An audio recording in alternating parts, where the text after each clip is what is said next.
ನಟ ದರ್ಶನ್ ಕೊಲೆ ಪ್ರಕರಣದ ಪ್ರಮುಖ ಆರೋಪಿಯಾಗಿ ಜೈಲು ಸೇರಿದ್ದಾರೆ.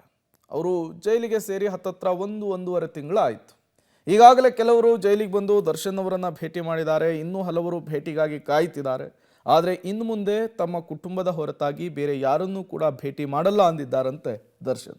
ಬೇರೆಯವರು ಜೈಲಿಗೆ ಬರೋದ್ರಿಂದ ನೀವು ಡಿಸ್ಟರ್ಬ್ ಆಗ್ತೀರಿ, ನನಗೂ ನೋವಾಗುತ್ತೆ, ಹಾಗಾಗಿ ಯಾರು ಬರಬೇಡಿ ಅಂಥೇಳಿ ಮನವಿಯನ್ನು ಮಾಡ್ಕೊಂಡಿದ್ದಾರಂತೆ. ಸಾಧು ಕೋಕಿಲ ಭೇಟಿಯ ಸಂದರ್ಭದಲ್ಲಿ ದರ್ಶನ್ ಈ ಮಾತುಗಳನ್ನು ಹೇಳಿದ್ದು, ಇನ್ನು ಮುಂದೆ ಕುಟುಂಬದ ಸದಸ್ಯರನ್ನು ಮಾತ್ರ ಭೇಟಿ ಮಾಡುವುದಾಗಿ ತಿಳಿಸಿದ್ದಾರೆ. ಜೈಲಿನಲ್ಲಿ ದರ್ಶನ್ ತೀರಾ ಕುಸಿದಿದ್ದು, ಈ ರೀತಿಯಲ್ಲಿ ತಮ್ಮನ್ನು ಆಪ್ತರು ನೋಡೋದು ಬೇಡ ಅನ್ನುವಂತಹ ಉದ್ದೇಶ ಈ ಮಾತಿನ ಹಿಂದಿದೆ ಅಂಥೇಳಿ ಸಾಧು ಕೋಕಿಲ ಅವರು ತಿಳಿಸಿರುವಂಥದ್ದು.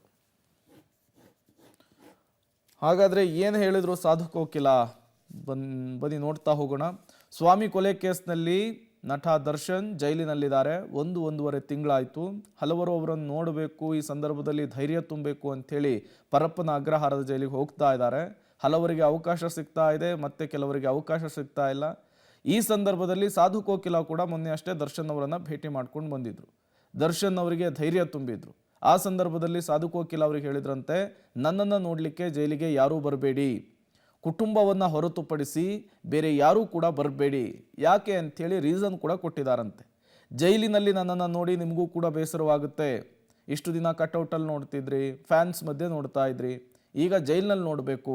ಭೇಟಿಗೆ ಬಂದವರನ್ನು ಜೈಲಿನಲ್ಲಿ ನೋಡೋದು ನನಗೂ ಕೂಡ ನೋವಾಗುತ್ತೆ, ನಿಮಗೂ ಕೂಡ ನೋವಾಗುತ್ತೆ. ದರ್ಶನ್ ಭೇಟಿಗೆ ಬಂದವರ ಜೊತೆಗೆ ಮನವಿಯನ್ನು ಮಾಡಿಕೊಂಡಿದ್ದಾರಂತೆ ದಾಸ. ಇನ್ನು ಮುಂದೆ ಕುಟುಂಬದ ಸದಸ್ಯರಿಗೆ ಮಾತ್ರ ಭೇಟಿಗೆ ಅವಕಾಶ ಇರುತ್ತೆ, ದಯಮಾಡಿ ಯಾರೂ ಕೂಡ ಬರಬೇಡ್ರಪ್ಪ ಅಂಥೇಳಿ ಕೈ ಮುಗಿದಿದ್ದಾರಂತೆ. ಅಭಿಮಾನಿಗಳಿಗೆ ಶಾಂತ ರೀತಿಯಲ್ಲಿ ವರ್ತಿಸ್ಲಿಕ್ಕೂ ಕೂಡ ದರ್ಶನ್ ಮನವಿಯನ್ನು ಮಾಡಿಕೊಂಡಿದ್ದಾರೆ. ಮಂಗಳವಾರ ಭೇಟಿ ಮಾಡೋಕ್ಕಾಗಿರಲಿಲ್ಲ, ಯಾಕೆಂದರೆ ಎಲ್ಲರೂ ಸುಮಾರು ಒಂದು ನಮ್ಮ ಸ್ನೇಹಿತರು ತುಂಬ ಹತ್ತಿರದವರು ಅವಳು ಮೊದಲನೇ ಚಿತ್ರ ಮಾಡಿದಂಥ ರಾಮಮೂರ್ತಿ ಅವರೆಲ್ಲ ಬರಬೇಕಾಗಿತ್ತು. ಅದಕ್ಕೆ ನಾನೇ ಆ ವಿಷಯ ತಿಳಿಸ್ಕೊಂಡು ವಾಪಸ್ ಹೊರಟುಬಿಟ್ಟೆ. ಬೇಡ, ಯಾಕೆಂದರೆ ತಿರ್ಗಾ ಮತ್ತೆ ಎಂಟ್ರಿ ಸಿಗೋದಿಲ್ಲ ಯಾರಿಗೂ ಈ ವಾರ ಅಂತ. ಇವತ್ತು ಭೇಟಿ ಮಾಡಿದ್ವಿ, ಆರಾಮಾಗಿದ್ದಾರೆ. ಬುಕ್ಸ್ ಗಿಕ್ಸ್ ಓದ್ಕೊಂಡು ಸ್ವಲ್ಪ ಕೂಲಾಗಿ ಕಾಮಾಗಿ ದರ್ಶನ್ ಅವರು ಇದ್ದಾರೆ. ನಮ್ಗೆ ನೋಡಿ ನಮಗೂ ಒಂದು ಸ್ವಲ್ಪ ನೆಮ್ಮದಿ ಸಿಕ್ತು. ಯಾಕೆಂದರೆ ಮೆಜೆಸ್ಟಿಕ್ ಸಿನಿಮಾ ಮೊದಲನೇ ಸಿನಿಮಾಯಿಂದ ನನ್ನ ಜೊತೆಯಲ್ಲಿರೋನು, ಸುಮಾರು ಸಿನಿಮಾಗಳಿಗೆ ಮ್ಯೂಸಿಕ್ ಮಾಡಿರೋನು, ತುಂಬ ಆತ್ಮೀಯತೆಯಿಂದ ದರ್ಶನ್ ಏನು ಅಂತ ನನಗೆ ಚೆನ್ನಾಗಿ ಗೊತ್ತು. ಒಬ್ಬ ಬ್ರದರ್ ಆಗಿ ನನ್ನ ಬಗ್ಗೆ ಗೊತ್ತು. ಸರ್, ಆರೋಗ್ಯ ಏನೋ ಜ್ವರ ಬಂದಿತ್ತು ಅಂತೇಳಿ ಹೇಳಿದ್ರು. ಅದಕ್ಕೆಲ್ಲ ಇಲ್ಲಿ ಒಳಗಡೆ ತುಂಬ ಅದಕ್ಕೆಲ್ಲ ಡಾಕ್ಟ್ರ್ ಗಿಕ್ಟ್ರ್ ವ್ಯವಸ್ಥೆ ಇರುತ್ತೆ. ನಾವು ಅಂದ್ಕೊಂಡಷ್ಟು ಏನೇನೋ ಇರೋದಿಲ್ಲ, ಅವ್ರಿಗೂ ರೂಲ್ಸ್. ಇನ್ನು ಸದಾ ಸಿನಿಮಾ ಶೂಟಿಂಗು, ಪಾರ್ಟಿ, ಔಟಿಂಗು ಅಂಥೇಳಿ ಬ್ಯುಸಿಯಾಗಿರ್ತಿದ್ದಂತಹ ದರ್ಶನ್ ಈಗ ಪರಪ್ಪನ ಅಗ್ರಹಾರದಲ್ಲಿ 4 ಗೋಡೆಗಳ ನಡುವೆ ಬಂಧಿಯಾಗಿದ್ದಾರೆ. ಕೊಲೆ ಕೇಸ್ನಲ್ಲಿ ಲಾಕ್ ಆಗಿ ಚಡಪಡಿಸ್ತಾ ಇದ್ದಾರೆ. ದರ್ಶನ್ ಅರೆಸ್ಟ್ ಆಗಿ 1.5 ತಿಂಗಳು ಕಳೆದಿದೆ. ಜೈಲಿನಿಂದ ಯಾವಾಗ ಬಿಡುಗಡೆ ಆಗ್ತೇನೆ ಅಂಥೇಳಿ ಪರದಾಡ್ತಾ ಇದ್ದಾರೆ.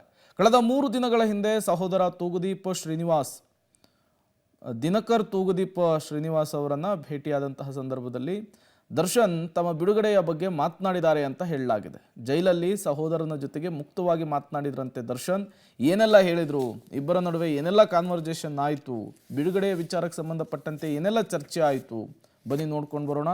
1 ತಿಂಗಳಿನಿಂದ ಜೈಲಿನಲ್ಲಿ ಬಂಧಿಯಾಗಿದ್ದಾರೆ ದರ್ಶನ್. ರೇಣುಕಾಸ್ವಾಮಿ ಹತ್ಯೆಯ ಕೇಸ್, ಪವಿತ್ರ ಗೌಡಗೆ ಚಾಟ್ ಮಾಡಿರುವಂತಹ ವಿಚಾರ, ಈ ಕೇಸ್ನಲ್ಲಿ ಈಗ ಲಾಕ್ ಮಾಡಲಾಗಿದೆ, ಅರೆಸ್ಟ್ ಆಗಿದ್ದಾರೆ. ಜೈಲಲ್ಲಿರುವಂತಹ ನಟ ದರ್ಶನ್ಗೆ ಬಿಡುಗಡೆಯದ್ದೇ ಚಿಂತೆ ಸಹಜ. ಹೊರಗಡೆ ಸಿನಿಮಾ ಶೂಟಿಂಗು, ಕೋಟ್ಯಾಂತರ ರೂಪಾಯಿ ವ್ಯವಹಾರ ಮಾಡ್ತಿದ್ರು, ಪಾರ್ಟಿ ಅಂಥೇಳಿ ಓಡಾಡ್ತಾ ಇದ್ರು ದರ್ಶನ್. ಈಗ 4 ಗೋಡೆಗಳಿಗೆ ಮಾತ್ರ ಸೀಮಿತರಾಗಿದ್ದಾರೆ. 4 ಗೋಡೆಗಳ ಮಧ್ಯೆ ದರ್ಶನ್ ಬಂಧಿಯಾಗಿದ್ದಾರೆ. ಯಾವಾಗ ಹೊರಗಡೆ ಹೋಗ್ತೀನಿ, ಯಾವಾಗ ನನ್ನವ್ರು ನೋಡ್ತೀನಿ, ಯಾವಾಗ ಮತ್ತೆ ಶೂಟಿಂಗ್ನಲ್ಲಿ ಭಾಗಿಯಾಗ್ತೀನಿ ಅಂಥೇಳಿ ಚಡಪಡಿಸ್ತಾ ಇದ್ದಾರೆ. ಇದೇ ವಿಚಾರಕ್ಕೆ ಸಂಬಂಧಪಟ್ಟಂತೆ ದಿನಕರ್ ತೂಗುದೀಪ್ ಜೊತೆಗೆ ಮಾತನಾಡಿದಾರಂತೆ. ಬಿಡುಗಡೆಯ ವಿಚಾರಕ್ಕೆ ಸಂಬಂಧಪಟ್ಟಂತೆ 3 ದಿನಗಳ ಹಿಂದೆ ದರ್ಶನ್ ಭೇಟಿಯಾಗಿದ್ದರು ದಿನಕರ್. ಆ ಸಂದರ್ಭದಲ್ಲಿ ವಿಜಯಲಕ್ಷ್ಮಿ ಕೂಡ ಇದ್ದರು. ಸ್ವಲ್ಪ ಆ್ಯಕ್ಟಿವ್ ಆಗಿ ಓಡಾಡು, ಯಾವುದೇ ಕಾರಣಕ್ಕೂ ಲೇಟ್ ಮಾಡಬೇಡ ಅಂತ ಹೇಳಿದಾರಂತೆ. ವಕೀಲರ ಭೇಟಿ ಮಾಡ್ದಾ, ವಕೀಲರು ಏನು ಹೇಳಿದರು ಅಂಥೇಳಿ ಕೂಡ ಕೇಳಿದ್ರಂತೆ ಸಹೋದರನಿಗೆ. ಪೊಲೀಸ್ ಚಾರ್ಜ್ ಶೀಟ್ ಯಾವಾಗ ಹಾಕ್ತಾರಂತೆ, ಬೇಲ್ಗೆ ಯಾವಾಗ ಅಪ್ಲೈ ಮಾಡಬಹುದು, ಏನಾಗ್ತಾ ಇದೆ ಅಂತ ಕೇಳಿದ್ರಂತೆ. ಬೇಲ್ ಯಾವಾಗ ಸಿಗುತ್ತಂತೆ, ದರ್ಶನ್ ಈ ವಿಚಾರಕ್ಕೆ ಸಂಬಂಧಪಟ್ಟಂತೆ ಮಾತನಾಡಿದ್ದಾರೆ. ಜೈಲಲ್ಲಿ ಸಹೋದರನ ಜೊತೆಗೆ ದರ್ಶನ್ ಈ ಎಲ್ಲ ವಿಚಾರವನ್ನು ಪ್ರಸ್ತಾಪಿಸಿ ಮಾತನಾಡಿದ್ದಾರೆ ಅನ್ನೋದು ಗೊತ್ತಾಗ್ತಾ ಇದೆ.